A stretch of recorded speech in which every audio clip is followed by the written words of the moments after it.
This is going to be the shortest video I've ever made, and it's more of a public service announcement than anything, so you do not make the same mistake I did. If you have this DeWalt random orbit sander and it stops oscillating, first of all, it's probably not broken, as in you need to get rid of it. And you can find out for about $7, $10 whether it is or not.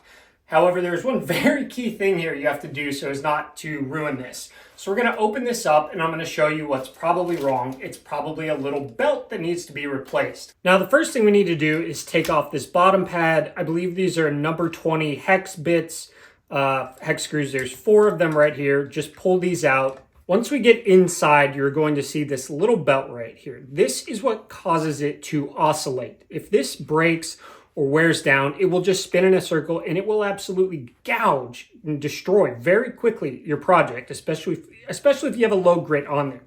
So make sure that this still looks relatively clean and new. And here you can see I've written for a reason is the big public service announcement. This is reverse threaded. This screw right here has to be removed. There's a little spinning kind of washer on it that allows it to spin freely on the screw while also spinning with this.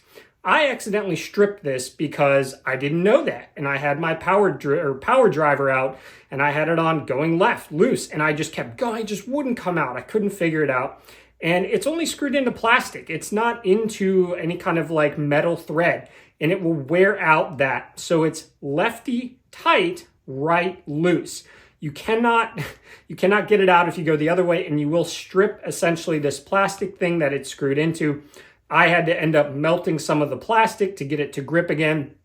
And you have to tighten this back down in such a way that it's tight, but not pulling this little black circle thing too tight, because that needs to spin. If that does not spin, it will do its same thing of just going without oscillating, and it will burn up this belt. So for about $10, you can find out whether or not your sander is just needing a new belt. I'm not going to take this off of here because it took me a long time to fix this after just totally destroying the threads in the plastic. So just remember, this is reverse threaded. You have to turn it right to loosen it in order to get that screw out.